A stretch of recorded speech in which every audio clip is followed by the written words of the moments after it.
नमस्कार दोस्तों। आज हम एक नए आईपीओ के बारे में बात करेंगे। Niva Bupa health insurance company limited, जो कि ऑलरेडी सब्सक्रिप्शन के लिए ओपन हो चुका है और जिसको अप्लाई करने की आखिरी तारीख है 11 नवंबर, मतलब मंडे शाम को 5 बजे तक।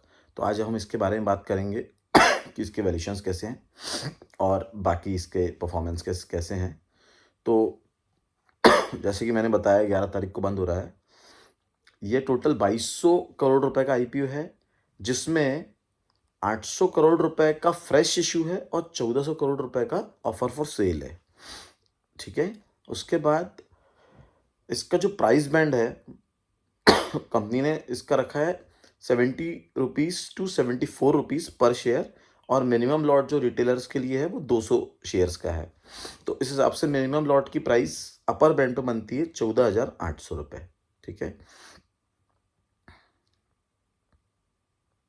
और इसमें मैंने जैसे बताया ऑलरेडी, इसमें फ्रेश इशू 800 करोड़ का है और ऑफर फॉर सोल 1400 करोड़ रुपए का है। एनएससी बीएससी दोनों पे लिस्ट होगा ये। और इसके फाइनेंशियल्स भी हम बात करते हैं। उससे पहले मैं एक बात बताना चाहूँगा कि नीवा बूपा हेल्थ इंश्योरेंस कंपनी क्या करती है। It's a health insurance company, और काफ़ी एग्रेसिवली अपने प्रोडक्ट्स को लॉन्च करती है, कुछ नया करने की कोशिश करती है। फॉर एग्ज़ाम्पल, आजकल के ज़माने में नए-नए प्रोडक्ट्स आ रहे हैं, तो उस हिसाब से इंश्योरेंस में भी कुछ ना कुछ नया अपना ये लोग ट्राई करते हैं।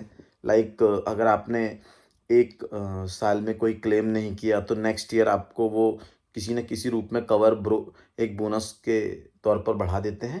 इस तरीके से कई सारी एग्रेसिव प्रोडक्ट्स वो लेकर आते हैं, तो जिससे एक अलग पहचान उनकी बनाना चाहते हैं वो। बट ये एग्रेसिवनेस के कारण कहीं न कहीं उनके फाइनेंशियल्स पे इम्पैक्ट भी हुआ है प्रीवियस ईयर्स में, तो वो भी हम एक बार उसको भी देखेंगे। तो अगर अपन फाइनेंशियल्स की बात करें कंपनी की, तो इसका रेवेन्यू जो 31 मार्च 22 में 1884 करोड़ रुपए था, वो 23 में बढ़कर 2859 करोड़ हो गया, मतलब काफ़ी अच्छी ग्रोथ थी रेवेन्यू में। और उसके बाद 24 में ये ग्रोथ बढ़ के और हो गई 4118 करोड़। तो रेवेन्यू का देखा जाए तो कंटिन्यूस कंपनी का बढ़ रहा है, लेकिन पैट जो है इनका, profit after tax, company March 22 में लॉस में थी, बट मार्च 23 में it was almost at par. उसके बाद अगर 24 में देखते हैं तो प्रॉफिट इनका इंक्रीज हुआ है, बट जून के जो इन्होंने अभी फाइनेंशियल्स दिए फर्स्ट क्वार्टर के, उसमें कंपनी वापस से लॉस में है। तो ये एक चीज़ देखने वाली होगी इसमें कि कंपनी आज की डेट में लॉस में है, जो कि प्रीवियसली प्रॉफिट में थी। तो ये कंपनी के लिए एक नेगेटिव है। अब रही बात वैल्यूएशंस की, अगर अपन देखते हैं तो पोस्ट आईपीओ इसका अर्निंग पर शेयर बनता है 0.42 -0.42, और पी रेशियो पोस्ट आईपीओ इसका बनेगा -177। तो विच इज़ अ वेरी, मतलब मैं इसके वैल्यूएशंस के हिसाब से कहूँगा कि वैल्यूएशंस के बहुत अच्छे भी नहीं है, बहुत ख़राब भी नहीं है, बट मेरे हिसाब से आईपीओ इज़ न्यूट्रली प्लेस्ड। और अगर हम इसकी सब्सक्रिप्शन की बात करें तो 2 दिन में इसके सब्सक्रिप्शन करीब 1.24 के आसपास ये सब्सक्राइब हुआ है, मतलब इट इज़ अराउंड 124% सब्सक्राइब, जिसमें रिटेल पोर्शन करीब 1.43 के अराउंड सब्सक्राइब हुआ है, और बाकी सब मिला के ऑन एन एवरेज 1.24 टाइम्स ये सब्सक्राइब हुआ है। तो अगर मार्केट का सिनेरियो देखें और सब्सक्रिप्शन के अभी जो फिगर्स हैं, they are not as prompting कि ये कोई लिस्टिंग गेन्स, कोई बहुत अच्छे इसमें लिस्टिंग गेन्स हों। इन सबको देखते हुए कंपनी अच्छी है, एग्रेसिवली वैल्यूएशंस के एग्रेसिवली प्लेस्ड हैं।